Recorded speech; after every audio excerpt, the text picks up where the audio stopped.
Hello everyone, स्वागत है आपका पाठशाला ऋषिकेश के यूट्यूब चैनल पर। उत्तराखंड में नई भर्तियों का सिलसिला जारी है, लेकिन जिस भर्ती का इंतज़ार आपको है शायद उसमें अभी थोड़ा टाइम लगेगा, उत्तराखंड क्लरिकल और फॉरेस्ट गार्ड की। लेकिन उससे पहले एक बड़ी भर्ती है जिसका इंतज़ार काफ़ी बच्चे कर रहे होते हैं, क्योंकि यहाँ पर जो भर्ती है ये इसका जो ग्रेड पे है वो है लेवल 8 का। मतलब लगभग आप मान लीजिए कि 70,000 रुपये से ज़्यादा की ये जॉब है। क्या है ये पूरा नोटिफिकेशन और क्या होगी इसकी परीक्षा, उस पर मैं आपको बात करूंगा।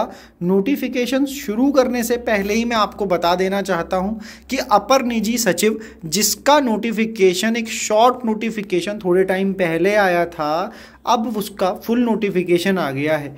मैंने उस वीडियो में भी बताया था कि लगभग 99 पदों पर, लगभग क्या 99 पोस्टों पर यह वैकेंसी है जिसको यूकेपीएससी कराएगा, जिसका नाम है अपर निजी सचिव।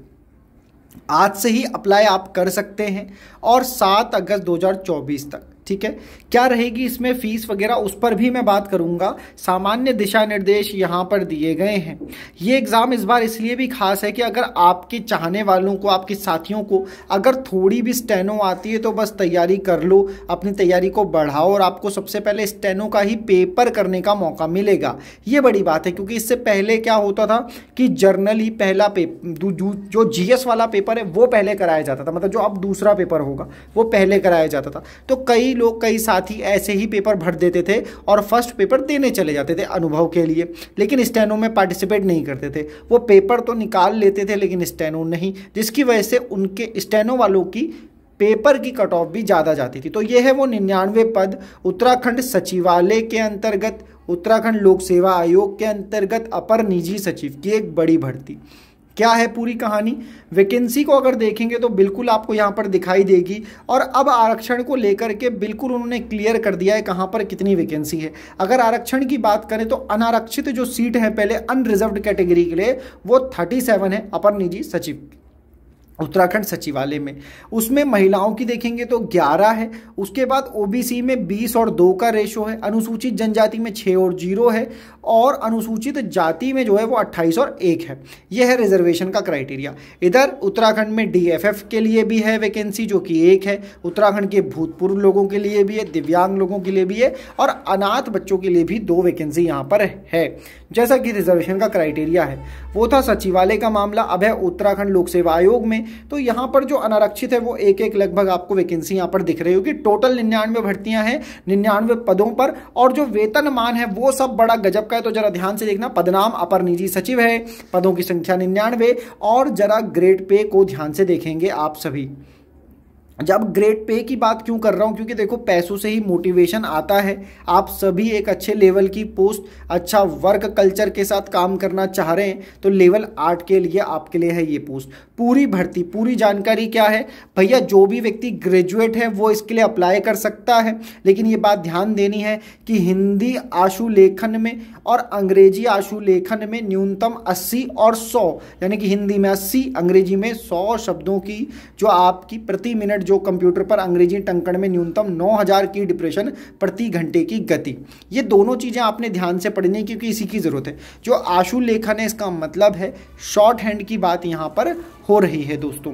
इसके बाद बात अगर की जाए कि और किन बातों का ध्यान दिया जाएगा, तो अधिमानी अर्हताएं जो हर बार होती हैं कि अगर आपने प्रादेशिक सेना में, टेरिटोरियल आर्मी में काम किया है 2 वर्ष के लिए, या एनसीसी का आपके पास बी और सी प्रमाण पत्र है तो आपको अधिमानी अर्हता मिलेगी।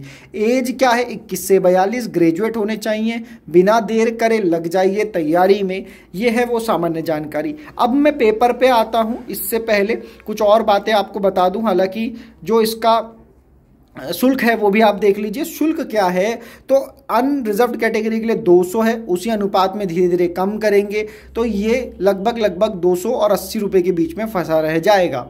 चलिए, तो ये है। इसके बाद अगर देखेंगे, मैं सिलेबस पर आ जाऊं, आपको सिलेबस बता दूं कि इस बार जो बड़ा चेंज हुआ है वो क्या हुआ है।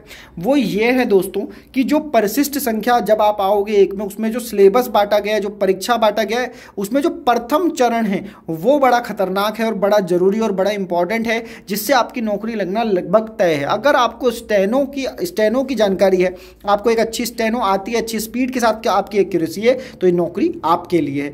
हिंदी टंकण, अंग्रेजी टंकण, कंप्यूटर का ज्ञान, ज्ञान, हिंदू आशुलेखन, अंग्रेजी आशुलेखन की पूरी परीक्षा और पूरा पैटर्न यहाँ पर आपकी स्क्रीन पर है। इसका स्क्रीनशॉट ले लीजिएगा अपर निजी सचिव के लिए। इस चरण को पार करने के बाद यहाँ पर लिखा है हिंदी एवं अंग्रेजी टकन परीक्षा में सफल अभ्यर्थियों को ही कंप्यूटर ज्ञान परीक्षा में सम्मिलित किया जाएगा। ऊपर ध्यान देना, ठीक है। द्वितीय चरण में आते हैं तो द्वितीय चरण आप समझेंगे कि क्या होगा। द्वितीय चरण में सामान्य अध्ययन और निबंध एवं आलेखन, ये जो सामान्य अध्ययन है वो वस्तुनिष्ठ प्रकार का है और जो निबंध है वो वर्णनात्मक प्रकार का है, मतलब लिखना होगा। तो एक में 2 घंटे की समय अवधि और एक में 3 घंटे की समय अवधि दी गई है। इसके बाद जो ऋणात्मक मूल्यांकन है की पद्धति अपनाई जाएगी। इसमें क्या अभ्यर्थी द्वारा प्रत्येक प्रश्न के लिए दिए गए गलत उत्तर के लिए या अभ्यर्थी द्वारा एक ही प्रश्न के एक से अधिक उत्तर दिए जाने की चाहे में उत्तर में से एक सही माना जाएगा। इसके लिए 1/4 अंक 1/4 काटा जाएगा। निबंध एवं आलेखन के प्रश्न पत्र में अभ्यर्थियों को 35% न्यूनतम अंक लाने होंगे, जरूरी है, ये ध्यान देंगे। चलिए, तो ये पूरा का था। इसके बाद ये सारी बातें उसको विस्तारित कर दिया गया है, यहाँ पर सारी चीज़ों को लिख करके दिया गया है। तो आप ये भी देख लेना, टेलीग्राम पर मैं इस पूरे नोटिफिकेशन को शेयर कर दे रहा हूँ, पाठशाला ऋषिकेश ग्रुप सी नाम से। यहाँ पर मिलती है आपको उत्तराखंड से जुड़ी हर एक सरकारी नौकरी की अपडेट डिटेल तरीके से। अगर कोई डाउट हो तो आप कमेंट सेक्शन में ज़रूर पूछ सकते हैं। वीडियो देखने के लिए धन्यवाद।